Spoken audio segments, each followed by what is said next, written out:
બંધારણીય સંસ્થાઓના નામ જણાવો. કે નાણાં પંચ, ચૂંટણી પંચે, જાહેર સેવા આયોગ, રાષ્ટ્રીય અનુસૂચિત જાતિ આયોગ, રાષ્ટ્રીય અનુસૂચિત જનજાતિ આયોગ, રાષ્ટ્રીય પછાત વર્ગ આયોગ વગેરે. બંધારણીય સંસ્થાઓના નામ જણાવો. કે નાણાં પંચ, ચૂંટણી પંચે, જાહેર સેવા આયોગ, રાષ્ટ્રીય અનુસૂચિત જાતિ આયોગ, રાષ્ટ્રીય અનુસૂચિત જનજાતિ આયોગ, રાષ્ટ્રીય પછાત વર્ગ આયોગ વગેરે. વૈધાનિક સંસ્થાઓના નામ જણાવો. રાષ્ટ્રીય માનવ અધિકાર આયોગ, કેન્દ્રીય તકેદારી આયોગ, કેન્દ્રીય વહીવટી tribunal, RBI, National Highway Authority of India, Food Corporation of India. વૈધાનિક સંસ્થાઓના નામ જણાવો. રાષ્ટ્રીય માનવ અધિકાર આયોગ, કેન્દ્રીય તકેદારી આયોગ, કેન્દ્રીય વહીવટી tribunal, RBI, National Highway Authority of India, Food Corporation of India. નિયમનકારી સંસ્થાઓ નામ જણાવો. TRAI, RBI, CPC, Central Pollution Control Board, Press Council of India, Director of Civil Aviation. નિયમનકારી સંસ્થાઓ નામ જણાવો. TRAI, RBI, CPC, Central Pollution Control Board, Press Council of India, Director of Civil Aviation. અર્ધન્યાયિક સંસ્થાઓના નામ જણાવો. નેશનલ ગ્રીન ટ્રિબ્યુનલ, રાષ્ટ્રીય માનવ અધિકાર આયોગ, કેન્દ્રીય સૂચના આયોગ, રાષ્ટ્રીય ગ્રાહક વિવાદ નિવારણ પંચ, Intellectual Property Appellate Tribunal, income tax Appellate Tribunal વગેરે. અર્ધન્યાયિક સંસ્થાઓના નામ જણાવો. નેશનલ ગ્રીન ટ્રિબ્યુનલ, રાષ્ટ્રીય માનવ અધિકાર આયોગ, કેન્દ્રીય સૂચના આયોગ, રાષ્ટ્રીય ગ્રાહક વિવાદ નિવારણ પંચ, Intellectual Property Appellate Tribunal, income tax Appellate Tribunal વગેરે.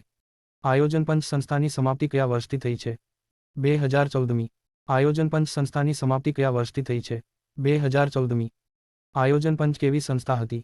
ગેરબંધારણીય સંસ્થા હતી, જેની રચના કારોબારીના આદેશથી થઈ હતી. આયોજન પંચ કેવી સંસ્થા હતી? ગેરબંધારણીય સંસ્થા હતી, જેની રચના કારોબારીના આદેશથી થઈ હતી. આયોજન પંચની સ્થાપના ક્યારે થઈ હતી? 15 માર્ચ 1950, જેને આર્થિક મંત્રીમંડળ પણ કહેવાતું હતું. આયોજન પંચની સ્થાપના ક્યારે થઈ હતી? 15 માર્ચ 1950, જેને આર્થિક મંત્રીમંડળ પણ કહેવાતું હતું. આયોજન પંચમાં હોદ્દાની રૂએ કોણ અધ્યક્ષ હોય છે? ભારતના વડાપ્રધાન. આયોજન પંચમાં હોદ્દાની રૂએ કોણ અધ્યક્ષ હોય છે? ભારતના વડાપ્રધાન. આયોજન પંચમાં એક ઉપાધ્યક્ષની નિમણૂક કોના દ્વારા થતી હતી? મંત્રીમંડળ દ્વારા. નિશ્ચિત કાર્યકાળ માટે આયોજન પંચમાં એક ઉપાધ્યક્ષની નિમણૂક કોના દ્વારા થતી હતી? મંત્રીમંડળ દ્વારા. નિશ્ચિત કાર્યકાળ માટે આયોજન પંચના ઉપાધ્યક્ષનો હોદ્દો કોની સમકક્ષ હતો? મંત્રીમંડળના મંત્રી સમકક્ષ, પરંતુ કેન્દ્રીય મંત્રીમંડળનો સભ્ય ન હતો. આયોજન પંચના ઉપાધ્યક્ષનો હોદ્દો કોની સમકક્ષ હતો? મંત્રીમંડળના મંત્રી સમકક્ષ, પરંતુ કેન્દ્રીય મંત્રીમંડળનો સભ્ય ન હતો. આયોજન પંચના સભ્ય તરીકે કોણ કોણ રહી શકતા હતા? નાણામંત્રી અને આયોજન મંત્રી સભ્ય રહી શકતા અને 6 થી 7 નિષ્ણાત સભ્ય પણ રહેતા હતા. આયોજન પંચના સભ્ય તરીકે કોણ કોણ રહી શકતા હતા? નાણામંત્રી અને આયોજન મંત્રી સભ્ય રહી શકતા અને 6 થી 7 નિષ્ણાત સભ્ય પણ રહેતા હતા. આયોજન પંચમાં સચિવની લાયકાત વિશે જણાવો. તે એક આઈએએસ અધિકારી હોય છે. આયોજન પંચમાં સચિવની લાયકાત વિશે જણાવો. તે એક આઈએએસ અધિકારી હોય છે. ભારતમાં આયોજન પંચ દ્વારા કરાયેલા કામ વિશે જણાવો. તેણે 12 પંચવર્ષીય અને 6 વાર્ષિક યોજનાઓ બનાવી હતી અને 65 વર્ષ જૂના આયોજન પંચને 2014માં સમાપ્ત કર્યું હતું. ભારતમાં આયોજન પંચ દ્વારા કરાયેલા કામ વિશે જણાવો. તેણે 12 પંચવર્ષીય અને 6 વાર્ષિક યોજનાઓ બનાવી હતી અને 65 વર્ષ જૂના આયોજન પંચને 2014માં સમાપ્ત કર્યું હતું. નીતિ આયોગનું પૂરું નામ જણાવો. National institution for transforming India. NITI આયોગનું પૂરું નામ જણાવો. National institution for transforming India. NITI આયોગની રચના ક્યારે થઈ હતી? 1 જાન્યુઆરી 2015. નીતિ આયોગની રચના ક્યારે થઈ હતી? 1 જાન્યુઆરી 2015. નીતિ આયોગનું મુખ્યાલય ક્યાં આવેલું છે? નવી દિલ્હી. નીતિ આયોગનું મુખ્યાલય ક્યાં આવેલું છે? નવી દિલ્હી. નીતિ આયોગમાં હોદ્દાની રૂએ અધ્યક્ષ કોણ હોય છે? વડાપ્રધાન. નીતિ આયોગમાં હોદ્દાની રૂએ અધ્યક્ષ કોણ હોય છે? વડાપ્રધાન. નીતિ આયોગના ઉપાધ્યક્ષની નિમણૂક કોના દ્વારા કરવામાં આવે છે? વડાપ્રધાન દ્વારા. નીતિ આયોગના ઉપાધ્યક્ષની નિમણૂક કોના દ્વારા કરવામાં આવે છે? વડાપ્રધાન દ્વારા. નીતિ આયોગમાં અન્ય સભ્યો વિશે જણાવો. 5 સ્થાયી અને 2 અસ્થાયી સભ્યો હોય છે, તથા 4 કેન્દ્રીય કેબિનેટ મંત્રી હોદ્દાની રૂએ સભ્ય બને છે. નીતિ આયોગમાં અન્ય સભ્યો વિશે જણાવો. 5 સ્થાયી અને 2 અસ્થાયી સભ્યો હોય છે, તથા 4 કેન્દ્રીય કેબિનેટ મંત્રી હોદ્દાની રૂએ સભ્ય બને છે. નીતિપંચ કેટલા વિભાગનું બનેલું છે? 3 વિભાગનું. નીતિપંચ કેટલા વિભાગનું બનેલું છે? 3 વિભાગનું. નીતિપંચના પ્રથમ વિભાગ વિશે જણાવો. તેની સ્થાપના આંતરરાજ્ય પરિષદ ઇન્ટરસ્ટેટ કાઉન્સિલના આધારે થાય છે, જેમાં બધા જ રાજ્યો અને કેન્દ્રશાસિત પ્રદેશોના રાજ્યપાલ, ઉપરાજ્યપાલ, વહીવટદાર અને મુખ્યમંત્રીઓનો સમાવેશ થાય છે. નીતિપંચના પ્રથમ વિભાગ વિશે જણાવો. તેની સ્થાપના આંતરરાજ્ય પરિષદ ઇન્ટરસ્ટેટ કાઉન્સિલના આધારે થાય છે, જેમાં બધા જ રાજ્યો અને કેન્દ્રશાસિત પ્રદેશોના રાજ્યપાલ, ઉપરાજ્યપાલ, વહીવટદાર અને મુખ્યમંત્રીઓનો સમાવેશ થાય છે. નીતિ આયોગના બીજા વિભાગનું કાર્ય શું છે? આ વિભાગ લાંબા ગાળાની યોજના બનાવે છે. નીતિ આયોગના બીજા વિભાગનું કાર્ય શું છે? આ વિભાગ લાંબા ગાળાની યોજના બનાવે છે. નીતિ આયોગના ત્રીજા વિભાગ વિશે જણાવો. આ વિભાગ ડાયરેક્ટ બેનિફિટ અને યુઆઈડીએઆઈને ભેગું કરી બનાવવામાં આવે છે. નીતિ આયોગના ત્રીજા વિભાગ વિશે જણાવો. આ વિભાગ ડાયરેક્ટ બેનિફિટ અને યુઆઈડીએઆઈને ભેગું કરી બનાવવામાં આવે છે. નીતિ પંચની રચના કેવી રીતે થઈ છે તે જણાવો. નીતિ પંચ એ બંધારણીય સંસ્થા નથી કે કાયદાથી સ્થપાયેલ પણ નથી. તે સ્થાપના કેન્દ્રીય કેબિનેટના આદેશથી થઈ છે. નીતિ પંચની રચના કેવી રીતે થઈ છે તે જણાવો. નીતિ પંચ એ બંધારણીય સંસ્થા નથી કે કાયદાથી સ્થપાયેલ પણ નથી. તે સ્થાપના કેન્દ્રીય કેબિનેટના આદેશથી થઈ છે. આયોજન પંચની સલાહકારી સંસ્થા તરીકે રાષ્ટ્રીય વિકાસ પરિષદની સ્થાપના ક્યારે કરવામાં આવી હતી? 1952માં. તેની સ્થાપના માત્ર કેન્દ્રીય મંત્રીમંડળના આદેશ દ્વારા જ કરવામાં આવી હતી. આયોજન પંચની સલાહકારી સંસ્થા તરીકે રાષ્ટ્રીય વિકાસ પરિષદની સ્થાપના ક્યારે કરવામાં આવી હતી? 1952માં. તેની સ્થાપના માત્ર કેન્દ્રીય મંત્રીમંડળના આદેશ દ્વારા જ કરવામાં આવી હતી. રાષ્ટ્રીય વિકાસ પરિષદ માંગ હોદ્દાની રોએ અધ્યક્ષ કોણ હોય છે? વડાપ્રધાન. રાષ્ટ્રીય વિકાસ પરિષદ માંગ હોદ્દાની રોએ અધ્યક્ષ કોણ હોય છે? વડાપ્રધાન. આયોજન પંચના સચિવ હોદ્દાની રોએ કઈ સંસ્થાનો સભ્ય હોય છે? રાષ્ટ્રીય વિકાસ પરિષદમાં. આયોજન પંચના સચિવ હોદ્દાની રોએ કઈ સંસ્થાનો સભ્ય હોય છે? રાષ્ટ્રીય વિકાસ પરિષદમાં. ભારતમાં સૌપ્રથમ કોની અધ્યક્ષતામાં કાયદા પંચની રચના કરવામાં આવી હતી? 1955માં. સી. શીતલવાડની અધ્યક્ષતામાં. ભારતમાં સૌપ્રથમ કોની અધ્યક્ષતામાં કાયદા પંચની રચના કરવામાં આવી હતી? 1955માં. સી. શીતલવાડની અધ્યક્ષતામાં.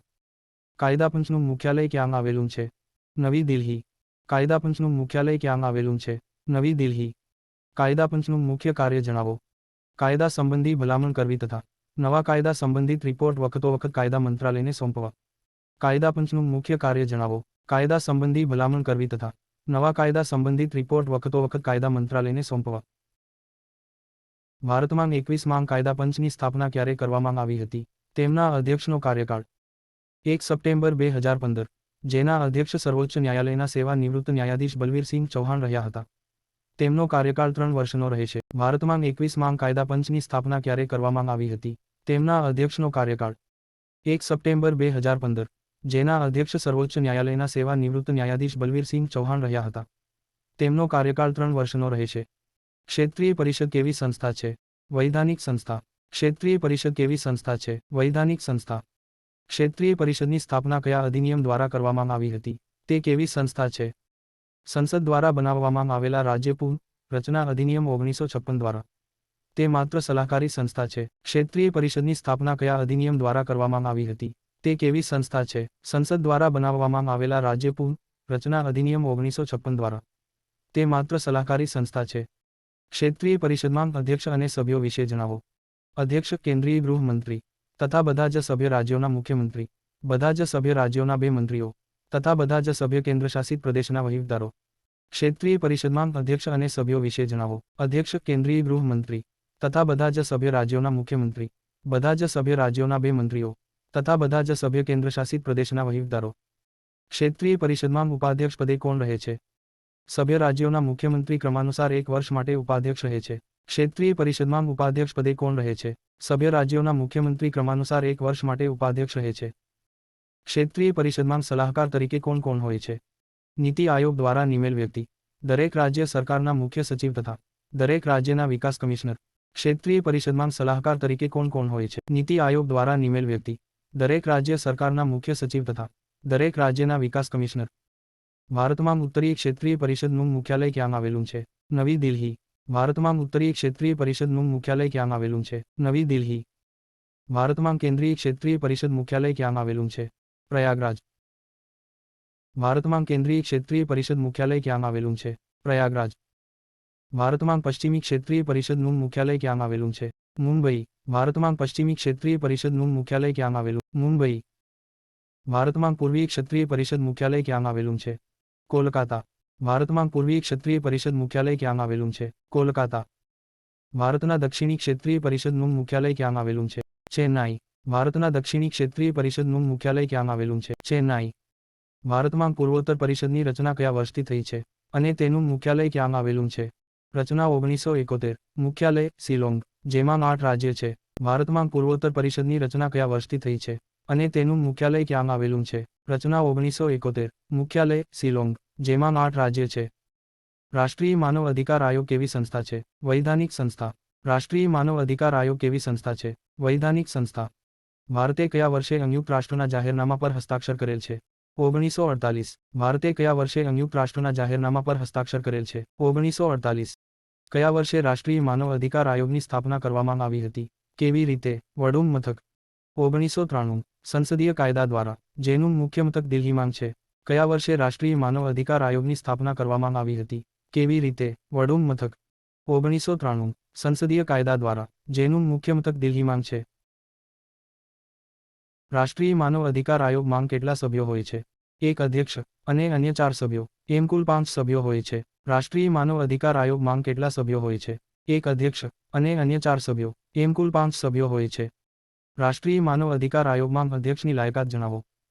સર્વોચ્ચ ન્યાયાલયના નિવૃત્ત મુખ્ય ન્યાયાધીશ હોવા જોઈએ. રાષ્ટ્રીય માનવ અધિકાર આયોગમાં અધ્યક્ષની લાયકાત જણાવો. સર્વોચ્ચ ન્યાયાલયના નિવૃત્ત મુખ્ય ન્યાયાધીશ હોવા જોઈએ. માનવ અધિકાર આયોગના અધ્યક્ષ તથા અન્ય સભ્યોનો કાર્યકાળ કેટલો હોય છે? 5 વર્ષ અથવા 70 વર્ષ બંનેમાંથી જે વહેલા હોય તે, તથા કાર્યકાળ પૂર્ણ થયા પછી કોઈ હોદ્દાઓ ઉપર રહી શકતા નથી. માનવ અધિકાર આયોગના અધ્યક્ષ તથા અન્ય સભ્યોનો કાર્યકાળ કેટલો હોય છે? 5 વર્ષ અથવા 70 વર્ષ બંનેમાંથી જે વહેલા હોય તે, તથા કાર્યકાળ પૂર્ણ થયા પછી કોઈ હોદ્દાઓ ઉપર રહી શકતા નથી. રાષ્ટ્રીય માનવ અધિકાર આયોગના અધ્યક્ષ અને સભ્યોના વેતન કે ભથ્થામાં ઘટાડો કરી શકાય કે નહીં? ન કરી શકાય. રાષ્ટ્રીય માનવ અધિકાર આયોગના અધ્યક્ષ અને સભ્યોના વેતન કે ભથ્થામાં ઘટાડો કરી શકાય કે નહીં? ન કરી શકાય. રાષ્ટ્રીય માનવ અધિકાર આયોગના અધ્યક્ષને કોની ભલામણ સિવાય હટાવી શકાતા નથી? સર્વોચ્ચ ન્યાયાલયની. રાષ્ટ્રીય માનવ અધિકાર આયોગના અધ્યક્ષને કોની ભલામણ સિવાય હટાવી શકાતા નથી? સર્વોચ્ચ ન્યાયાલયની. રાષ્ટ્રીય માનવ અધિકાર આયોગના અધ્યક્ષ અને સભ્યોની નિમણૂક રાષ્ટ્રપતિ દ્વારા બનાવવામાં આવેલ છે સભ્યોની સમિતિ દ્વારા થાય છે. તે સમિતિમાં કોણ કોણ હોય છે? વડાપ્રધાન, ગૃહમંત્રી, લોકસભાના અધ્યક્ષ, રાજ્યસભાના ઉપસભાપતિ, સંસદના બંને ગૃહોના વિપક્ષના નેતા અને રાષ્ટ્રીય માનવ અધિકાર આયોગના અધ્યક્ષ અને સભ્યોની નિમણૂક રાષ્ટ્રપતિ દ્વારા બનાવવામાં આવેલ છે સભ્યોની સમિતિ દ્વારા થાય છે. તે સમિતિમાં કોણ કોણ હોય છે? વડાપ્રધાન, ગૃહમંત્રી, લોકસભાના અધ્યક્ષ, રાજ્યસભાના ઉપસભાપતિ, સંસદના બંને ગૃહોના વિપક્ષના નેતા અને રાષ્ટ્રીય માનવ અધિકાર દિવસ ક્યારે મનાવાય છે? 10 ડિસેમ્બર. રાષ્ટ્રીય માનવ અધિકાર દિવસ ક્યારે મનાવાય છે? 10 ડિસેમ્બર. રાષ્ટ્રીય માનવ અધિકાર આયોગની સલાહ માનવા સરકાર બંધાયેલી છે કે નહીં? બંધાયેલ નથી, પરંતુ સરકાર 1 મહિનામાં આયોગે આપેલી સલાહ બાબતે શું કાર્યવાહી કરી તે જણાવવું પડે.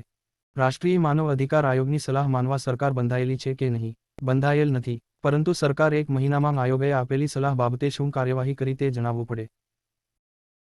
રાષ્ટ્રીય માનવ અધિકાર આયોગને શેના મુજબ દીવાની ન્યાયાલયની સત્તા પ્રાપ્ત છે? પ્રક્રિયા સંહિતા 1908. રાષ્ટ્રીય માનવ અધિકાર આયોગને શેના મુજબ દીવાની ન્યાયાલયની સત્તા પ્રાપ્ત છે? પ્રક્રિયા સંહિતા 1908.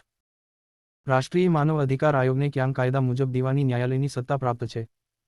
પ્રક્રિયા સંહિતા 1908. રાષ્ટ્રીય માનવ અધિકાર આયોગને ક્યાં કાયદા મુજબ દીવાની ન્યાયાલયની સત્તા પ્રાપ્ત છે? પ્રક્રિયા સંહિતા 1908. રાષ્ટ્રીય માનવ અધિકાર આયોગના પ્રથમ અધ્યક્ષ કોણ હતા? રંગનાથ મિશ્રા. 1993 1996. રાષ્ટ્રીય માનવ અધિકાર આયોગના પ્રથમ અધ્યક્ષ કોણ હતા? રંગનાથ મિશ્રા. 1993 1996. રાષ્ટ્રીય માનવ અધિકાર આયોગના પ્રથમ કાર્યકારી અધ્યક્ષ કોણ હતા? શિવરાજ પાટીલ. રાષ્ટ્રીય માનવ અધિકાર આયોગના પ્રથમ કાર્યકારી અધ્યક્ષ કોણ હતા? શિવરાજ પાટીલ. રાષ્ટ્રીય માનવ અધિકાર આયોગના હાલમાં અધ્યક્ષ કોણ છે? ફ. રાષ્ટ્રીય મહિલા આયોગ કેવી સંસ્થા છે? વડુ મથક. વૈધાનિક સંસ્થા, જેનું મુખ્યાલય નવી દિલ્હી ખાતે છે. રાષ્ટ્રીય મહિલા આયોગ કેવી સંસ્થા છે? વૈધાનિક સંસ્થા, જેનું મુખ્યાલય નવી દિલ્હી ખાતે છે. રાષ્ટ્રીય મહિલા આયોગની સ્થાપના ક્યારે થઈ હતી? ક્યાં અધિનિયમ મુજબ? 31 જાન્યુઆરી 1992માં. રાષ્ટ્રીય મહિલા આયોગ અધિનિયમ 1990 મુજબ. રાષ્ટ્રીય મહિલા આયોગની સ્થાપના ક્યારે થઈ હતી? ક્યાં અધિનિયમ મુજબ? 31 જાન્યુઆરી 1992માં. રાષ્ટ્રીય મહિલા આયોગ અધિનિયમ 1990 મુજબ. સૌ પ્રથમ રાષ્ટ્રીય મહિલા આયોગ 1992માં કોની આગેવાનીમાં રચાયું હતું? જયંતી પટનાયક. સૌ પ્રથમ રાષ્ટ્રીય મહિલા આયોગ 1992માં કોની આગેવાનીમાં રચાયું હતું? જયંતી પટનાયક.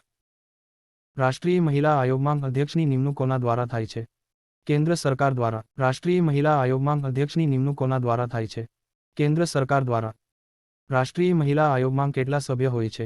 એક અધ્યક્ષ ઉપરાંત અન્ય 5 સભ્ય, જેમાં અનુસૂચિત જાતિ અને જનજાતિનો એક સભ્ય હોવો અનિવાર્ય છે. રાષ્ટ્રીય મહિલા આયોગમાં કેટલા સભ્ય હોય છે? એક અધ્યક્ષ ઉપરાંત અન્ય 5 સભ્ય, જેમાં અનુસૂચિત જાતિ અને જનજાતિનો એક સભ્ય હોવો અનિવાર્ય છે. રાષ્ટ્રીય મહિલા આયોગમાં કેટલા સચિવ હોય છે? 1. રાષ્ટ્રીય મહિલા આયોગમાં કેટલા સચિવ હોય છે? 1. કોની ભલામણથી ઘરેલું હિંસા નિવારણ ધારો 2005 કરવામાં આવ્યો હતો? મહિલા આયોગની ભલામણથી. કોની ભલામણથી ઘરેલું હિંસા નિવારણ ધારો 2005 કરવામાં આવ્યો હતો? મહિલા આયોગની ભલામણથી. રાષ્ટ્રીય મહિલા આયોગના પ્રથમ અધ્યક્ષ કોણ હતા? શ્રીમતી જયંતી પટનાયક. 1992મી 1995. રાષ્ટ્રીય મહિલા આયોગના પ્રથમ અધ્યક્ષ કોણ હતા? શ્રીમતી જયંતી પટનાયક. 1992મી 1995. રાષ્ટ્રીય મહિલા આયોગના હાલના અધ્યક્ષ કોણ? સૌપ્રથમ કોના દ્વારા રાષ્ટ્રીય અલ્પસંખ્યક આયોગની સ્થાપના કરવામાં આવી હતી? કેન્દ્રીય જનતા પાર્ટી દ્વારા. 1978. સૌપ્રથમ કોના દ્વારા રાષ્ટ્રીય અલ્પસંખ્યક આયોગની સ્થાપના કરવામાં આવી હતી? કેન્દ્રીય જનતા પાર્ટી દ્વારા. 1978માં. કયા વર્ષે એક કાયદો પસાર કરી રાષ્ટ્રીય અલ્પસંખ્યક આયોગને કાયદાકીય સ્વરૂપ અપાયું હતું? વર્ષ 1992માં. કયા વર્ષે એક કાયદો પસાર કરી રાષ્ટ્રીય અલ્પસંખ્યક આયોગને કાયદાકીય સ્વરૂપ અપાયું હતું? વર્ષ 1992માં. કયા વર્ષે કેન્દ્ર સરકાર દ્વારા એક રાષ્ટ્રીય અલ્પસંખ્યક આયોગની સ્થાપના કરાઈ? 1993. કયા વર્ષે કેન્દ્ર સરકાર દ્વારા એક રાષ્ટ્રીય અલ્પસંખ્યક આયોગની સ્થાપના કરાઈ? 1993. 1995માં રાષ્ટ્રીય અલ્પસંખ્યક આયોગનું નામ બદલીને શું કર્યું? અલ્પસંખ્યકો માટે રાષ્ટ્રીય આયોગ. 1995માં રાષ્ટ્રીય અલ્પસંખ્યક આયોગનું નામ બદલીને શું કર્યું? અલ્પસંખ્યકો માટે રાષ્ટ્રીય આયોગ. અલ્પસંખ્યક આયોગનું મુખ્યાલય ક્યાં આવેલું છે? નવી દિલ્હી. અલ્પસંખ્યક આયોગનું મુખ્યાલય ક્યાં આવેલું છે? નવી દિલ્હી. રાષ્ટ્રીય અલ્પસંખ્યક આયોગમાં કેટલા સભ્યો હોય છે? એક અધ્યક્ષ, એક ઉપાધ્યક્ષ તથા અન્ય 5 સભ્યો. રાષ્ટ્રીય અલ્પસંખ્યક આયોગમાં કેટલા સભ્યો હોય છે? એક અધ્યક્ષ, એક ઉપાધ્યક્ષ તથા અન્ય 5 સભ્યો. રાષ્ટ્રીય અલ્પસંખ્યક આયોગના અધ્યક્ષ ઉપરાંત અન્ય સભ્યોનો કાર્યકાળ કેટલો હોય છે? 3 વર્ષનો તથા બધા જ સભ્ય અલ્પસંખ્યક સમુદાયના હોવા જોઈએ. રાષ્ટ્રીય અલ્પસંખ્યક આયોગના અધ્યક્ષ ઉપરાંત અન્ય સભ્યોનો કાર્યકાળ કેટલો હોય છે? 3 વર્ષનો તથા બધા જ સભ્ય અલ્પસંખ્યક સમુદાયના હોવા જોઈએ. રાષ્ટ્રીય અલ્પસંખ્યક આયોગમાં અધ્યક્ષ ઉપરાંત સભ્યોની નિમણૂક કોના દ્વારા થાય છે? રાષ્ટ્રપતિ દ્વારા. રાષ્ટ્રીય અલ્પસંખ્યક આયોગમાં અધ્યક્ષ ઉપરાંત સભ્યોની નિમણૂક કોના દ્વારા થાય છે? રાષ્ટ્રપતિ દ્વારા. રાષ્ટ્રીય અલ્પસંખ્યક આયોગના અધ્યક્ષ હોદ્દાની રૂએ કઈ સંસ્થાના સભ્ય હોય છે? રાષ્ટ્રીય માનવ અધિકાર આયોગના. રાષ્ટ્રીય અલ્પસંખ્યક આયોગના અધ્યક્ષ હોદ્દાની રૂએ કઈ સંસ્થાના સભ્ય હોય છે? રાષ્ટ્રીય માનવ અધિકાર આયોગના. સચ્ચર સમિતિની રચના કયા વડાપ્રધાન દ્વારા કરવામાં આવી હતી? વર્ષ 2005માં. વડાપ્રધાન મનમોહનસિંહ દ્વારા. સચ્ચર સમિતિની રચના કયા વડાપ્રધાન દ્વારા કરવામાં આવી હતી? વર્ષ 2005માં. વડાપ્રધાન મનમોહનસિંહ દ્વારા. સચ્ચર સમિતિમાં અધ્યક્ષ કોણ હતા? દિલ્હી ઉચ્ચ ન્યાયાલયના નિવૃત્ત ન્યાયાધીશ રાજેન્દ્ર સચ્ચર, જેમાં અન્ય 7 સભ્ય હતા. સચ્ચર સમિતિમાં અધ્યક્ષ કોણ હતા? દિલ્હી ઉચ્ચ ન્યાયાલયના નિવૃત્ત ન્યાયાધીશ રાજેન્દ્ર સચ્ચર, જેમાં અન્ય 7 સભ્ય હતા. સચ્ચર સમિતિનો હેતુ જણાવો. રિપોર્ટ ક્યારે આપ્યો? આ સમિતિને મુસ્લિમ સમુદાયના જીવનસ્તરના અધ્યયનનું કાર્ય સોંપ્યું હતું. આ સમિતિએ પોતાનો રિપોર્ટ 2006માં સોંપ્યો હતો. સચ્ચર સમિતિનો હેતુ જણાવો. રિપોર્ટ ક્યારે આપ્યો? આ સમિતિને મુસ્લિમ સમુદાયના જીવનસ્તરના અધ્યયનનું કાર્ય સોંપ્યું હતું. આ સમિતિએ પોતાનો રિપોર્ટ 2006માં સોંપ્યો હતો. કયા અનુચ્છેદ મુજબ ભાષાકીય અલ્પસંખ્યકો માટે એક વિશેષ અધિકારીની નિમણૂક માટે રાષ્ટ્રપતિ બંધારણીય રીતે બંધાયેલા છે? અનુચ્છેદ 350. કયા અનુચ્છેદ મુજબ ભાષાકીય અલ્પસંખ્યકો માટે એક વિશેષ અધિકારીની નિમણૂક માટે રાષ્ટ્રપતિ બંધારણીય રીતે બંધાયેલા છે? અનુચ્છેદ 350.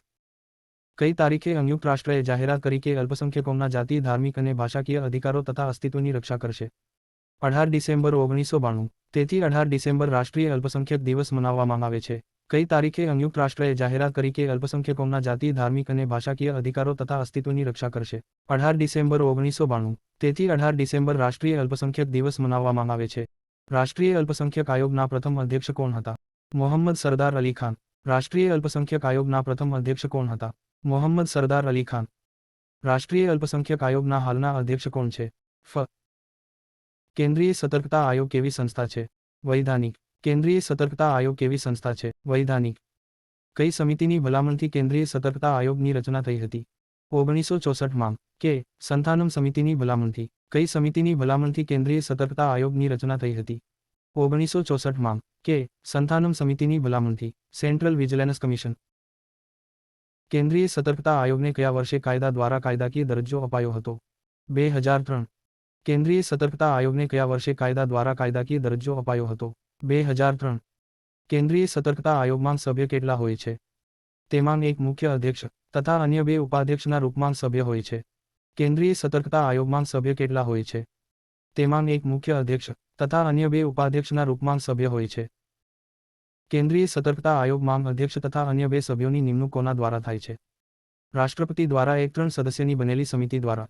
તે સમિતિમાં અધ્યક્ષ તરીકે વડાપ્રધાન હોય તથા ગૃહમંત્રી અને લોકસભામાં વિપક્ષના નેતા હોય છે. કેન્દ્રીય સતર્કતા આયોગમાં અધ્યક્ષ તથા અન્ય 2 સભ્યોની નિમણૂક કોના દ્વારા થાય છે? રાષ્ટ્રપતિ દ્વારા એક 3 સદસ્યની બનેલી સમિતિ દ્વારા તે સમિતિમાં અધ્યક્ષ તરીકે વડાપ્રધાન હોય તથા ગૃહમંત્રી અને લોકસભામાં વિપક્ષના નેતા હોય છે. કેન્દ્રીય સતર્કતા આયોગમાં ત્રણેય સભ્યોનો કાર્યકાળ કેટલો હોય છે? 4 વર્ષ અથવા 65 વર્ષ. કેન્દ્રીય સતર્કતા આયોગમાં ત્રણેય સભ્યોનો કાર્યકાળ કેટલો હોય છે? 4 વર્ષ અથવા 65 વર્ષ. કેન્દ્રીય સતર્કતા આયોગના સભ્યોનું વેતન અને ભથ્થા કોની સમકક્ષ હોય છે? લોકસેવા આયોગના અધ્યક્ષ સમકક્ષ. કેન્દ્રીય સતર્કતા આયોગના સભ્યોનું વેતન અને ભથ્થા કોની સમકક્ષ હોય છે? લોકસેવા આયોગના અધ્યક્ષ સમકક્ષ. કેન્દ્રીય સતર્કતા આયોગના અધ્યક્ષ તથા સભ્ય નિવૃત્તિ પછી કોઈ હોદ્દાઓ ઉપર રહી શકે કે નહીં?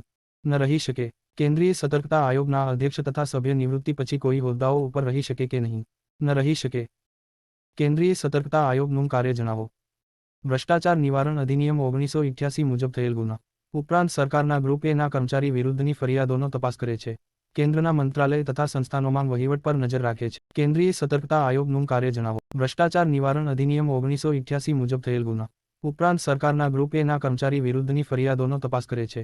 કેન્દ્રના મંત્રાલય તથા સંસ્થાનોમાં વહીવટ પર નજર રાખે છે. રાષ્ટ્રીય તપાસ એજન્સી ની સ્થાપના ક્યારે કરવામાં આવી હતી? 16 ડિસેમ્બર 2008. રાષ્ટ્રીય તપાસ એજન્સી બિલ 2008 ને પસાર કરીને નેશનલ ઇન્વેસ્ટિગેશન એજન્સી. રાષ્ટ્રીય તપાસ એજન્સી ની સ્થાપના ક્યારે કરવામાં આવી હતી? 16 ડિસેમ્બર 2008. રાષ્ટ્રીય તપાસ એજન્સી બિલ 2008 ને પસાર કરીને નેશનલ ઇન્વેસ્ટિગેશન એજન્સી. આતંકવાદથી સંબંધિત કોઈપણ બાબતની તપાસ કેન્દ્ર સરકાર કોને સોંપે છે? રાષ્ટ્રીય તપાસ એજન્સીને, જેમાં આતંકવાદથી સંબંધિત ગુનાની તપાસ રાજ્યોની પરવાનગી વિના કરી શકે છે. આતંકવાદથી સંબંધિત કોઈપણ બાબતની તપાસ કેન્દ્ર સરકાર કોને સોંપે છે? રાષ્ટ્રીય તપાસ એજન્સીને, જેમાં આતંકવાદથી સંબંધિત ગુનાની તપાસ રાજ્યોની પરવાનગી વિના કરી શકે છે. રાષ્ટ્રીય બાળ અધિકાર સંરક્ષણ આયોગ કેવી સંસ્થા છે? વૈધાનિક. રાષ્ટ્રીય બાળ અધિકાર સંરક્ષણ આયોગ કેવી સંસ્થા છે? વૈધાનિક. રાષ્ટ્રીય બાળ અધિકાર સંરક્ષણ આયોગની સ્થાપના ક્યારે થઈ હતી? કોના દ્વારા?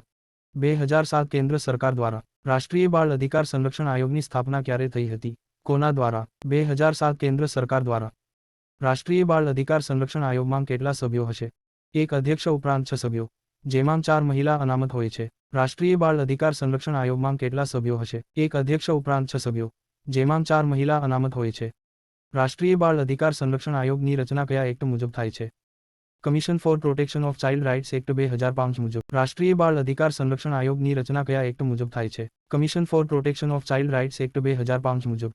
રાષ્ટ્રીય બાળ અધિકાર સંરક્ષણ આયોગના પ્રથમ અધ્યક્ષ કોણ હતા?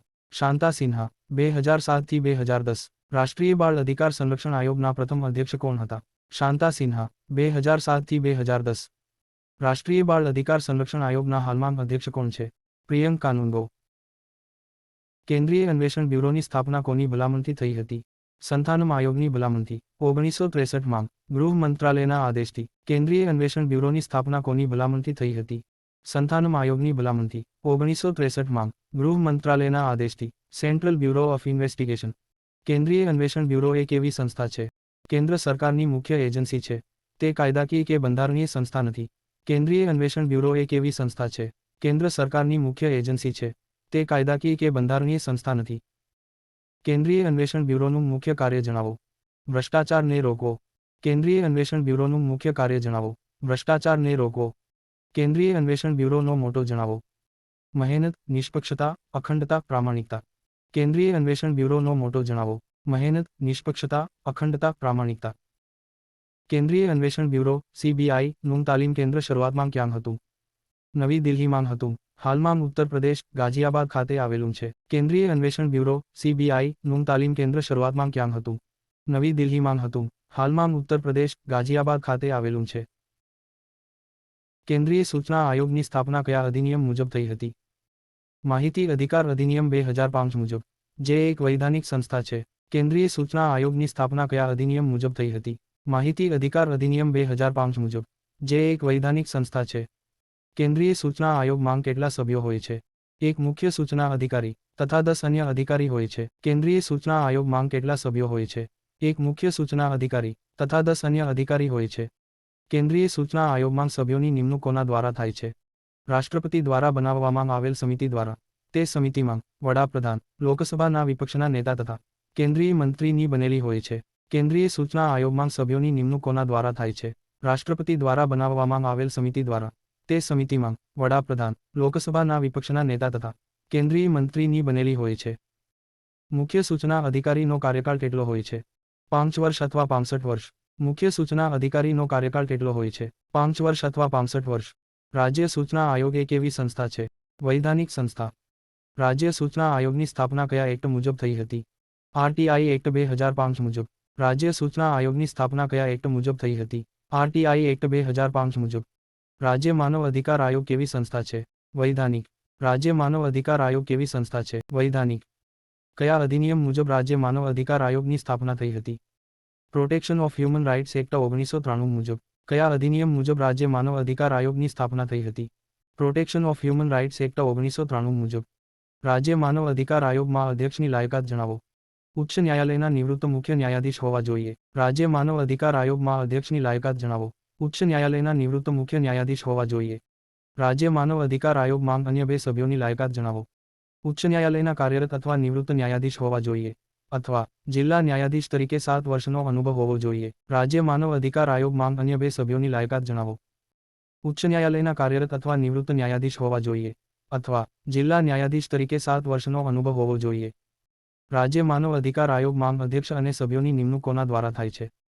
રાજ્યપાલ દ્વારા રચાયેલ મુખ્યમંત્રીની અધ્યક્ષતામાં 4 સભ્યોની સમિતિ દ્વારા. તે સમિતિમાં મુખ્યમંત્રી, ગૃહમંત્રી, વિધાનસભાના સ્પીકર, વિધાનસભાના વિરોધ પક્ષના નેતા હોય છે. રાજ્ય માનવ અધિકાર આયોગમાં અધ્યક્ષ અને સભ્યોની નિમણૂક કોના દ્વારા થાય છે? રાજ્યપાલ દ્વારા રચાયેલ મુખ્યમંત્રીની અધ્યક્ષતામાં 4 સભ્યોની સમિતિ દ્વારા. તે સમિતિમાં મુખ્યમંત્રી, ગૃહમંત્રી, વિધાનસભાના સ્પીકર, વિધાનસભાના વિરોધ પક્ષના નેતા હોય છે. રાજ્ય માનવ અધિકાર આયોગના અધ્યક્ષ અને સભ્યોનો કાર્યકાળ કેટલો હોય છે? 5 વર્ષ અથવા 70 વર્ષ. જે વહેલા હોય તે. રાજ્ય માનવ અધિકાર આયોગના અધ્યક્ષ અને સભ્યોનો કાર્યકાળ કેટલો હોય છે? 5 વર્ષ અથવા 70 વર્ષ. જે વહેલા હોય તે. રાજ્ય માનવ અધિકાર આયોગના અધ્યક્ષ અને સભ્યોને માત્ર કોણ દૂર કરી શકે? રાષ્ટ્રપતિ. રાજ્ય માનવ અધિકાર આયોગના અધ્યક્ષ અને સભ્યોને માત્ર કોણ દૂર કરી શકે? રાષ્ટ્રપતિ. ગુજરાતમાં રાજ્ય માનવ અધિકાર આયોગનું મુખ્ય મથક ક્યાં આવેલું છે? ગાંધીનગર. ગુજરાતમાં રાજ્ય માનવ અધિકાર આયોગનું મુખ્ય મથક ક્યાં આવેલું છે? ગાંધીનગર. સંસદ દ્વારા માનવ અધિકાર સંરક્ષણ અધિનિયમ 2006 પસાર થયો હતો જે મુજબ રાજ્ય માનવ અધિકાર આયોગના સભ્યોની સંખ્યા 5 હતી તે ઘટાડીને કેટલી કરી? 3. સંસદ દ્વારા માનવ અધિકાર સંરક્ષણ અધિનિયમ 2006 પસાર થયો હતો જે મુજબ રાજ્ય માનવ અધિકાર આયોગના સભ્યોની સંખ્યા 5 હતી તે ઘટાડીને કેટલી કરી? 3.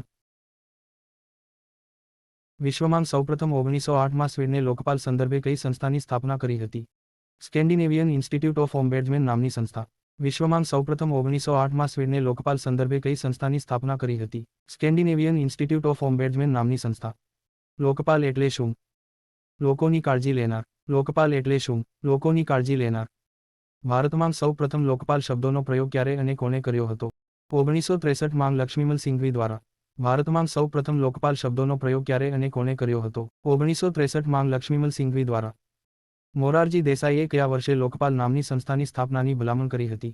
1966માં. પ્રથમ વહીવટી સુધારણા આયોગમાં. મોરારજી દેસાઈએ કયા વર્ષે લોકપાલ નામની સંસ્થાની સ્થાપનાની ભલામણ કરી હતી? 1966માં. પ્રથમ વહીવટી સુધારણા આયોગમાં. અત્યાર સુધી ભારતમાં કેટલી વખત લોકપાલ બિલ રજૂ થયેલ છે? 9 વખત. અત્યાર સુધી ભારતમાં કેટલી વખત લોકપાલ બિલ રજૂ થયેલ છે? 9 વખત. લોકપાલ અને લોકાયુક્ત વિધેયક 2013ને લોકસભામાં ક્યારે પસાર કરાયું હતું? 17 ડિસેમ્બર 2013. લોકપાલ અને લોકાયુક્ત વિધેયક 2013ને લોકસભામાં ક્યારે પસાર કરાયું હતું? 17 ડિસેમ્બર 2013. લોકપાલ અને લોકાયુક્ત વિધેયક 2013 રાજ્યસભામાં ક્યારે પસાર કરાયો હતો? 18 ડિસેમ્બર 2013. લોકપાલ અને લોકાયુક્ત વિધેયક 2013 રાજ્યસભામાં ક્યારે પસાર કરાયો હતો? 18 ડિસેમ્બર 2013. લોકપાલ અને લોકાયુક્ત વિધેયક 2013ને રાષ્ટ્રપતિએ ક્યારે હસ્તાક્ષર કર્યા હતા? 1 જાન્યુઆરી 2014. લોકપાલ અને લોકાયુક્ત વિધેયક 2013ને રાષ્ટ્રપતિએ ક્યારે હસ્તાક્ષર કર્યા હતા? 1 જાન્યુઆરી 2014. લોકપાલ આયોગમાં કેટલા સભ્ય હોય છે? કેટલા ટકા ન્યાયિક ક્ષેત્રના હોવા જોઈએ? 1 અધ્યક્ષ અને વધુમાં વધુ 8 સભ્યો, જેમાં 50% સભ્યો ન્યાયિક ક્ષેત્રના હશે. લોકપાલ આયોગમાં કેટલા સભ્ય હોય છે? કેટલા ટકા ન્યાયિક ક્ષેત્રના હોવા જોઈએ? 1 અધ્યક્ષ અને વધુમાં વધુ 8 સભ્યો, જેમાં 50% સભ્યો ન્યાયિક ક્ષેત્રના હશે. લોકપાલના અધ્યક્ષ અને તેમના સભ્યોની નિમણૂક કોના દ્વારા થાય છે? લોકપાલ પસંદગી સમિતિ દ્વારા. લોકપાલના અધ્યક્ષ અને તેમના સભ્યોની નિમણૂક કોના દ્વારા થાય છે? લોકપાલ પસંદગી સમિતિ દ્વારા. લોકપાલના અધ્યક્ષ અને તેના સભ્યોની નિમણૂક માટેની લોકપાલ પસંદગી સમિતિમાં કોણ કોણ હોય છે? અધ્યક્ષ, વડાપ્રધાન તથા અન્ય 4 સભ્યોમાં લોકસભા અધ્યક્ષ, લોકસભાના વિપક્ષના નેતા, મુખ્ય ન્યાયાધીશ તથા એક વધારાના સભ્ય તરીકે નિષ્ણાત કાયદાશાસ્ત્રી હોય છે. લોકપાલના અધ્યક્ષ અને તેના સભ્યોની નિમણૂક માટેની લોકપાલ પસંદગી સમિતિમાં કોણ કોણ હોય છે? અધ્યક્ષ, વડાપ્રધાન તથા અન્ય 4 સભ્યોમાં લોકસભા અધ્યક્ષ, લોકસભાના વિપક્ષના નેતા, મુખ્ય ન્યાયાધીશ તથા એક વધારાના સભ્ય તરીકે નિષ્ણાત કાયદાશાસ્ત્રી હોય છે. લોકપાલ આયોગમાં ખોટી ફરિયાદ કરનારને વધુમાં વધુ કેટલી સજા તથા દંડ કરી શકાય છે? વધુમાં વધુ 1 વર્ષની સજા તથા વધુમાં વધુ 1 લાખ દંડ. લોકપાલ આયોગમાં ખોટી ફરિયાદ કરનારને વધુમાં વધુ કેટલી સજા તથા દંડ કરી શકાય છે? વધુમાં વધુ 1 વર્ષની સજા તથા વધુમાં વધુ 1 લાખ દંડ. ભારતના સૌ પ્રથમ લોકપાલ કોણ હતા? પિનાકી ચંદ્ર ઘોષ. 2019. ભારતના સૌ પ્રથમ લોકપાલ કોણ હતા? પિનાકી ચંદ્ર ઘોષ. 2019. ભારતમાં સૌ પ્રથમ લોકાયુક્ત અંગે કાયદો બનાવનાર રાજ્ય કયું? ઓડિશા 1970. પરંતુ લોકાયુક્તની નિમણૂક 1983 માં થઈ હતી. ભારતમાં સૌ પ્રથમ લોકાયુક્ત અંગે કાયદો બનાવનાર રાજ્ય કયું? ઓડિશા 1970. પરંતુ લોકાયુક્તની નિમણૂક 1983 માં થઈ હતી. ભારતમાં લોકાયુક્તની નિમણૂક કરનાર પ્રથમ રાજ્ય કયું હતું? મહારાષ્ટ્ર 1971. ભારતમાં લોકાયુક્તની નિમણૂક કરનાર પ્રથમ રાજ્ય કયું હતું? મહારાષ્ટ્ર 1971. હાલમાં કેટલા રાજ્યમાં લોકાયુક્તની નિમણૂક થયેલી છે?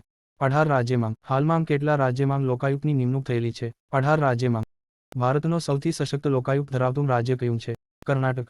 ભારતનો સૌથી સશક્ત લોકાયુક્ત ધરાવતું રાજ્ય કયું છે? કર્ણાટક. ભારતમાં સૌથી નબળું લોકાયુક્ત ધરાવતું રાજ્ય કયું છે? મહારાષ્ટ્ર. ભારતમાં સૌથી નબળું લોકાયુક્ત ધરાવતું રાજ્ય કયું છે? મહારાષ્ટ્ર.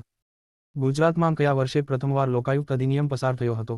1986. ગુજરાતમાં કયા વર્ષે પ્રથમવાર લોકાયુક્ત અધિનિયમ પસાર થયો હતો? 1986. ગુજરાતના પ્રથમ લોકાયુક્ત કોણ હતા? D.H. શુક્લ. ગુજરાતના પ્રથમ લોકાયુક્ત કોણ હતા? D.H. શુક્લ. ગુજરાતના બીજા લોકાયુક્ત કોણ હતા? I.C. ભટ્ટ. ગુજરાતના બીજા લોકાયુક્ત કોણ હતા? I.C. ભટ્ટ.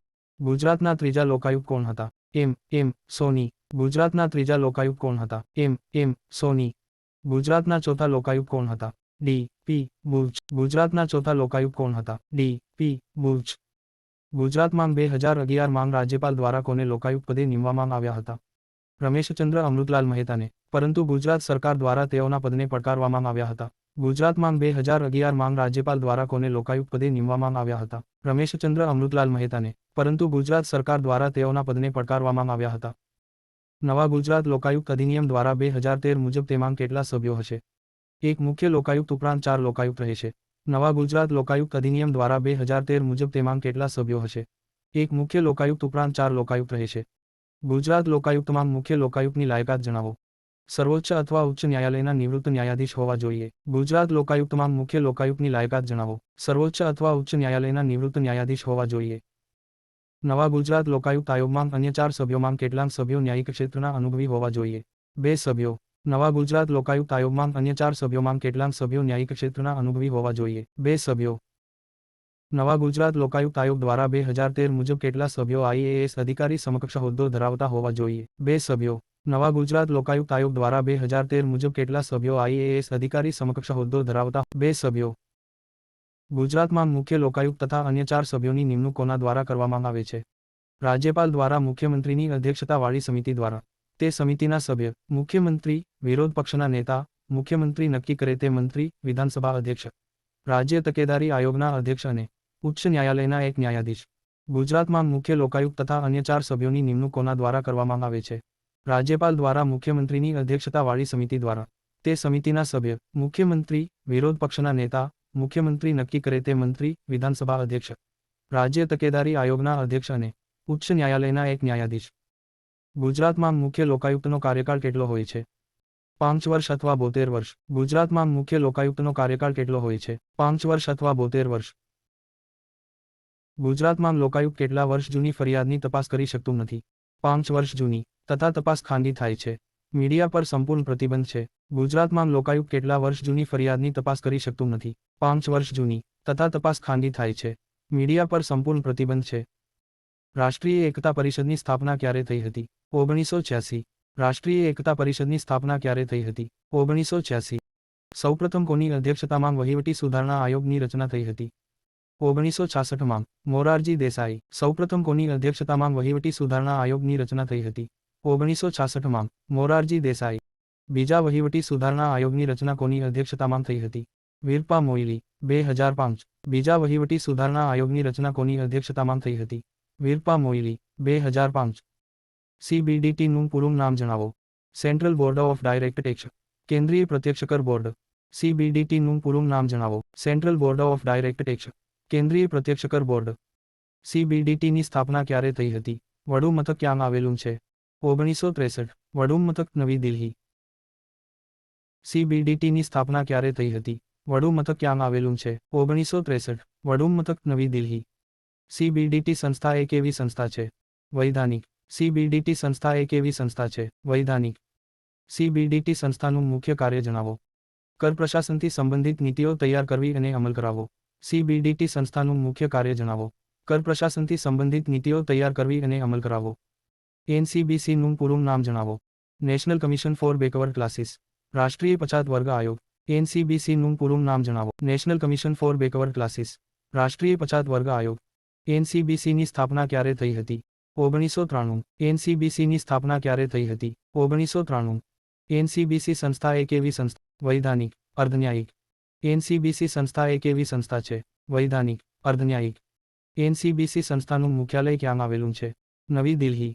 NCBC સંસ્થાનું મુખ્યાલય ક્યાં આવેલું છે? નવી દિલ્હી. NCBC સંસ્થાનું મુખ્ય કાર્ય જણાવો. મંડળ આયોગના નિર્દેશ મુજબ પછાત વર્ગોના વિકાસ માટેની નીતિઓ તૈયાર કરી સરકારને ભલામણ કરવી. NCBC સંસ્થાનું મુખ્ય કાર્ય જણાવો. મંડળ આયોગના નિર્દેશ મુજબ પછાત વર્ગોના વિકાસ માટેની નીતિઓ તૈયાર કરી સરકારને ભલામણ કરવી. FMCનું પૂરું નામ જણાવો. ફોરવર્ડ માર્કેટ્સ કમિશન, વાયદા બજાર આયોગ. FMCનું પૂરું નામ જણાવો. ફોરવર્ડ માર્કેટ્સ કમિશન, વાયદા બજાર આયોગ. FMC કેવી સંસ્થા છે? વૈધાનિક, નિયમનકારી. FMC કેવી સંસ્થા છે? વૈધાનિક, નિયમનકારી. FMC સંસ્થાની સ્થાપના ક્યારે થઈ હતી? 1953. FMC સંસ્થાની સ્થાપના ક્યારે થઈ હતી? 1953. FMC સંસ્થાનું મુખ્યાલય ક્યાં આવેલું છે? મુંબઈ. 2015 તેને સેબીમાં ભેળવી દેવામાં આવ્યું. FMC સંસ્થાનું મુખ્યાલય ક્યાં આવેલું છે? મુંબઈ. 2015 તેને સેબીમાં ભેળવી દેવામાં આવ્યું છે. સેબીનું પૂરું નામ જણાવો. Security and exchange board of India, ભારતીય પ્રતિભૂતિ અને વિનિમય બોર્ડ. સેબીનું પૂરું નામ જણાવો. Security and exchange board of India, ભારતીય પ્રતિભૂતિ અને વિનિમય બોર્ડ. સેબી એક એવી સંસ્થા છે. વૈધાનિક, અર્ધન્યાયિક. સેબી એક એવી સંસ્થા છે. વૈધાનિક, અર્ધન્યાયિક. સેબી સંસ્થાની રચના ક્યારે કરવામાં આવી હતી? કાનૂની દરજ્જો ક્યારે મળ્યો હતો? 1988. પરંતુ કાનૂની દરજ્જો 31 જાન્યુઆરી 1992 માં મળ્યો હતો. સેબી સંસ્થાની રચના ક્યારે કરવામાં આવી હતી? કાનૂની દરજ્જો ક્યારે મળ્યો હતો? 1988. પરંતુ કાનૂની દરજ્જો 31 જાન્યુઆરી 1992 માં મળ્યો હતો. સેબી સંસ્થાનું મુખ્યાલય ક્યાં આવેલું છે? મુંબઈ. સેબી સંસ્થાનું મુખ્યાલય ક્યાં આવેલું છે? મુંબઈ. સેબી સંસ્થાનું મુખ્ય કાર્ય જણાવો. ભારતમાં સિક્યુરિટીઝમાં રોકાણકારોના હિતોનું રક્ષણ તથા બજારનું નિયમન કરવું. ટ્રાઈનું પૂરું નામ જણાવો.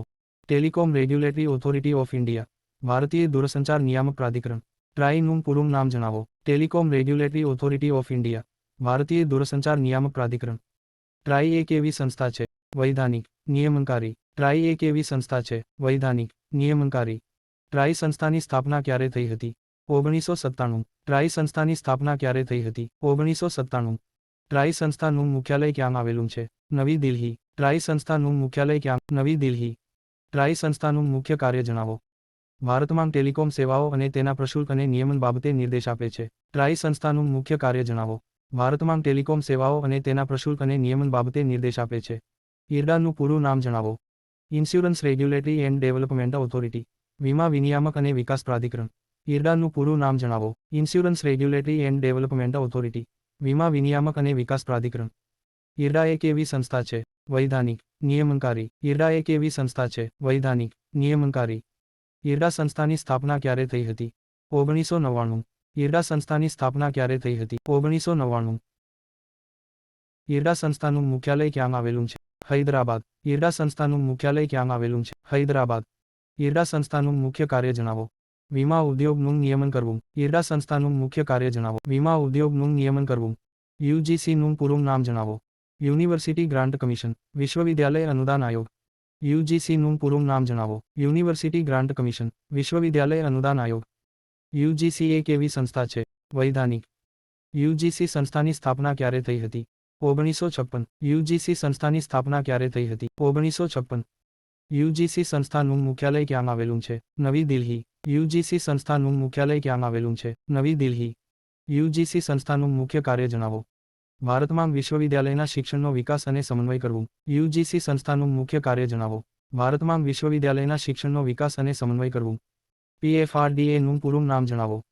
Pension Fund Regulatory and Development Authority. Pension નિધિ વિનિયામક અને વિકાસ પ્રાધિકરણ. PFRDAનું પૂરું નામ જણાવો. Pension Fund Regulatory and Development Authority. Pension નિધિ વિનિયામક અને વિકાસ પ્રાધિકરણ. PFRDA એક એવી સંસ્થા છે, વૈધાનિક, નિયમનકારી. PFRDA સંસ્થાની સ્થાપના ક્યારે થઈ હતી? 2003. PFRDA સંસ્થાની સ્થાપના ક્યારે થઈ હતી? 2003. PFRDA સંસ્થાનું મુખ્યાલય ક્યાં આવેલું છે? નવી દિલ્હી. PFRDA સંસ્થાનું મુખ્યાલય ક્યાં આવેલું છે? નવી દિલ્હી. PFRDA સંસ્થાનું મુખ્ય કાર્ય જણાવો. નેશનલ પેન્શન સ્કીમનું નિયમન કરે છે તથા પેન્શન ક્ષેત્રનું ધ્યાન રાખે છે. PFRDA સંસ્થાનું મુખ્ય કાર્ય જણાવો. નેશનલ પેન્શન સ્કીમનું નિયમન કરે છે તથા પેન્શન ક્ષેત્રનું ધ્યાન રાખે છે. FSSAIનું પૂરું નામ જણાવો. Food Safety and Standards Authority of India. ભારતીય ખાદ્ય સુરક્ષા અને માનક પ્રાધિકરણ. FSSAIનું પૂરું નામ જણાવો. Food Safety and Standards Authority of India. ભારતીય ખાદ્ય સુરક્ષા અને માનક પ્રાધિકરણ. FSSAI એક એવી સંસ્થા છે, વૈધાનિક. FSSAI એક એવી સંસ્થા છે, વૈધાનિક. FSSAI સંસ્થાની સ્થાપના ક્યારે થઈ હતી અને તેનું મુખ્યાલય ક્યાં આવેલું છે? 2008. મુખ્યાલય નવી દિલ્હી. FSSAI સંસ્થાની સ્થાપના ક્યારે થઈ હતી અને તેનું મુખ્યાલય ક્યાં આવેલું છે? 2008. મુખ્યાલય નવી દિલ્હી. FSSAIનું કાર્ય જણાવો. ખાદ્ય સુરક્ષા નિયમો દ્વારા જાહેર આરોગ્યનું રક્ષણ કરે છે. FSSAIનું કાર્ય જણાવો. ખાદ્ય સુરક્ષા નિયમો દ્વારા જાહેર આરોગ્યનું રક્ષણ કરે છે. FSSAI. CCIનું પૂરું નામ જણાવો. ભારતીય પ્રતિસ્પર્ધા આયોગ. Competition Commission of India. CCIનું પૂરું નામ જણાવો. ભારતીય પ્રતિસ્પર્ધા આયોગ. Competition Commission of India. CCI એક એવી સંસ્થા છે, વૈધાનિક, અર્ધન્યાયિક. CCI એક એવી સંસ્થા છે, વૈધાનિક, અર્ધન્યાયિક. CCI સંસ્થાની સ્થાપના ક્યારે થઈ હતી? કાર્યરત ક્યારે થઈ હતી? 2003. પરંતુ કાર્યરત 2009. CCI સંસ્થાની સ્થાપના ક્યારે થઈ હતી? કાર્યરત ક્યારે થઈ હતી? 2003. પરંતુ કાર્યરત 2009. CCI સંસ્થાનું મુખ્યાલય ક્યાં આવેલું છે? નવી દિલ્હી. CCI સંસ્થાનું મુખ્યાલય ક્યાં આવેલું છે? નવી દિલ્હી. CCI સંસ્થાનું મુખ્ય કાર્ય જણાવો. ઉદ્યોગોને વેપારી સ્વતંત્રતા અને ઉપભોક્તાઓના અધિકારોનું રક્ષણ કરે છે. CCI સંસ્થાનું મુખ્ય કાર્ય જણાવો. ઉદ્યોગોને વેપારી સ્વતંત્રતા અને ઉપભોક્તાઓના અધિકારોનું રક્ષણ કરે છે. CPCB સંસ્થાનું પૂરું નામ જણાવો. Central Pollution Control board. CPCB સંસ્થાનું પૂરું નામ જણાવો. Central Pollution Control board. કેન્દ્રીય પ્રદૂષણ નિયંત્રણ બોર્ડ. CPCB સંસ્થા કેવી સંસ્થા? વૈધાનિક. CPCB સંસ્થાની સ્થાપના ક્યારે થઈ હતી? 1974. મુખ્યાલય નવી દિલ્હી. CPCB સંસ્થાની સ્થાપના ક્યારે થઈ હતી? 1974. મુખ્યાલય નવી દિલ્હી. CPCB સંસ્થાનું મુખ્ય કાર્ય જણાવો. તે પર્યાવરણ મંત્રાલયને ટેકનિકલ સેવાઓ પૂરી પાડે છે. CPCB સંસ્થાનું મુખ્ય કાર્ય જણાવો. તે પર્યાવરણ મંત્રાલયને ટેકનિકલ સેવાઓ પૂરી પાડે છે. MCI સંસ્થાનું પૂરું નામ જણાવો. Medical council of India. MCI સંસ્થાનું પૂરું નામ જણાવો.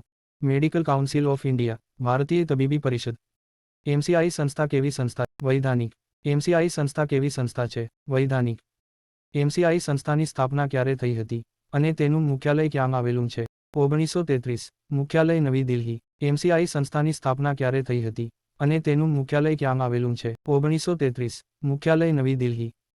MCI સંસ્થાનું મુખ્ય કાર્ય જણાવો. મેડિકલ કોલેજોની માન્યતા અને મેડિકલ પ્રેક્ટિસ પર દેખરેખ રાખવી. MCI સંસ્થાનું મુખ્ય કાર્ય જણાવો.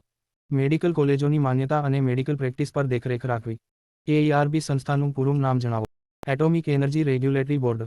AERB સંસ્થાનું પૂરું નામ જણાવો. Atomic energy regulatory board. પરમાણુ ઊર્જા નિયામક બોર્ડ. AREB સંસ્થા એક એવી સંસ્થા છે, વૈધાનિક, નિયમનકારી. AERB સંસ્થાની સ્થાપના ક્યારે થઈ હતી? મુખ્યાલય 1983. મુખ્યાલય મુંબઈ. AERB સંસ્થાની સ્થાપના ક્યારે થઈ હતી? મુખ્યાલય 1983. મુખ્યાલય મુંબઈ. AERBનું મુખ્ય કાર્ય જણાવો. પરમાણુ ઊર્જાનો ઉપયોગ પર્યાવરણ અને આરોગ્યને હાનિ ન પહોંચાડે તેનું ધ્યાન રાખવું. AERBનું મુખ્ય કાર્ય જણાવો. પરમાણુ ઊર્જાનો ઉપયોગ પર્યાવરણ અને આરોગ્યને હાનિ ન પહોંચાડે તેનું ધ્યાન રાખવું. CCIM સંસ્થાનું પૂરું નામ જણાવો. Central council of Indian medicine. કેન્દ્રીય ભારતીય ઉપચાર પ્રણાલી પરિષદ. CCIM સંસ્થાનું પૂરું નામ જણાવો. Central council of Indian medicine. CCIM સંસ્થા એક એવી સંસ્થા છે, વૈધાનિક. CCIM સંસ્થાની સ્થાપના ક્યારે થઈ હતી અને તેનું મુખ્યાલય ક્યાં આવેલું? 1971. મુખ્યાલય નવી દિલ્હી. CCIM સંસ્થાની સ્થાપના ક્યારે થઈ હતી અને તેનું મુખ્યાલય ક્યાં આવેલું છે? 1971. મુખ્યાલય નવી દિલ્હી. CCIM સંસ્થાનું મુખ્ય કાર્ય જણાવો. તે આયુર્વેદ, યોગ, સિદ્ધ, યુનાની વગેરે ઉપચાર પ્રણાલી માટેના શિક્ષણ માટે અભ્યાસક્રમ નક્કી કરે છે. CCIM સંસ્થાનું મુખ્ય કાર્ય જણાવો. તે આયુર્વેદ, યોગ, સિદ્ધ, યુનાની વગેરે ઉપચાર પ્રણાલી માટેના શિક્ષણ માટે અભ્યાસક્રમ નક્કી કરે છે. CERCનું પૂરું નામ જણાવો. Central electricity regulatory commission. કેન્દ્રીય વીજળી નિયામક આયોગ. CERCનું પૂરું નામ જણાવો. Central electricity regulatory commission. CERC સંસ્થા કેવી છે? વૈધાનિક, અર્ધન્યાયિક. CERC સંસ્થાની સ્થાપના ક્યારે થઈ હતી? 1998. વડુમથક નવી દિલ્હી. CERC સંસ્થાની સ્થાપના ક્યારે થઈ હતી? 1998. વડુમથક નવી દિલ્હી. CERC સંસ્થાનું મુખ્ય કાર્ય જણાવો. CERCની જેમ જ રાજ્યમાં સાર્ક આવેલી હોય છે, જે વીજ ઉત્પાદનનું નિયમન તથા પુરવઠા નિયમન કરે છે. CERC સંસ્થાનું મુખ્ય કાર્ય જણાવો. CERCની જેમ જ રાજ્યમાં સાર્ક આવેલી હોય છે, જે વીજ ઉત્પાદનનું નિયમન તથા પુરવઠા નિયમન કરે છે. DGCAનું પૂરું નામ જણાવો. Directorate general of Civil aviation. નાગરિક ઉડ્ડયન મહાનિર્દેશાલય. DGCAનું પૂરું નામ જણાવો. Directorate general of Civil aviation. નાગરિક ઉડ્ડયન મહાનિર્દેશાલય. DGCA સંસ્થા એક એવી સંસ્થા છે. નિયમનકારી. મુખ્યાલય નવી દિલ્હી. તે નાગરિક ઉડ્ડયન નિયમન તથા ઉડ્ડયન અકસ્માતની તપાસ કરે છે. DGCA સંસ્થા એક એવી સંસ્થા છે. નિયમનકારી. મુખ્યાલય નવી દિલ્હી. તે નાગરિક ઉડ્ડયન નિયમન તથા ઉડ્ડયન અકસ્માતની તપાસ કરે છે. IWAI સંસ્થાનું પૂરું નામ જણાવો. Indian waterways authority of India. IWAI સંસ્થાનું પૂરું નામ જણાવો. Indian waterways authority of India. ભારતીય આંતરદેશીય જલમાર્ગ પ્રાધિકરણ, જે એક વૈધાનિક સંસ્થા છે. IWAI સંસ્થાની સ્થાપના ક્યારે થઈ હતી? 1986. મુખ્યાલય નોઈડા, ઉત્તર પ્રદેશ. તે ભારતના આંતરિક જળમાર્ગોમાં માળખાકીય સુવિધાઓ વિકસાવે છે તથા તેનું નિયમન કરે છે. IWAI સંસ્થાની સ્થાપના ક્યારે થઈ હતી અને તેનું મુખ્યાલય ક્યાં આવેલું છે? 1986. મુખ્યાલય નોઈડા, ઉત્તર પ્રદેશ. તે ભારતના આંતરિક જળમાર્ગોમાં માળખાકીય સુવિધાઓ વિકસાવે છે તથા તેનું નિયમન કરે છે. સ્વતંત્ર ભારતમાં સંઘ જાહેર સેવા આયોગના સૌ પ્રથમ અધ્યક્ષ કોણ હતા? H.K. કૃપલાણી. સ્વતંત્ર ભારતમાં સંઘ જાહેર સેવા આયોગના સૌ પ્રથમ અધ્યક્ષ કોણ હતા? H.K. કૃપલાણી. ગ્રીન ટ્રિબ્યુનલ, હરિત ન્યાય પ્રાધિકરણ ની સ્થાપનાનું વર્ષ અને મુખ્ય મથક જણાવો. સ્થાપના 2009. મુખ્ય મથક ભોપાલ. રાષ્ટ્રીય ન્યાય અકાદમીની સ્થાપનાનું વર્ષ અને મુખ્ય મથક જણાવો. 1995. ભોપાલ. રાષ્ટ્રીય ન્યાય અકાદમીની સ્થાપનાનું વર્ષ અને મુખ્ય મથક જણાવો. 1995. ભોપાલ. ગ્રીન ટ્રિબ્યુનલ, હરિત ન્યાય પ્રાધિકરણ ની સ્થાપનાનું વર્ષ અને મુખ્ય મથક જણાવો. સ્થાપના 2010. મુખ્ય મથક ભોપાલ. ગુજરાતના પ્રથમ નાણાં પંચના અધ્યક્ષ કોણ હતા? જશવંત મહેતા. ગુજરાતના પ્રથમ નાણાં પંચના અધ્યક્ષ કોણ હતા? જશવંત મહેતા. ગુજરાતના બીજા નાણાં પંચના અધ્યક્ષ કોણ હતા? ધીરુભાઈ શાહ. ગુજરાતના બીજા નાણાં પંચના અધ્યક્ષ કોણ હતા? ધીરુભાઈ શાહ. સિવિલ સેવાઓનું ભારતીયકરણ કોણે કર્યું હતું? Lord Litton. સિવિલ સેવાઓનું ભારતીયકરણ કોણે કર્યું હતું? Lord Litton. કે ક્યાં પ્રકારની સંસ્થા છે? બંધારણીય.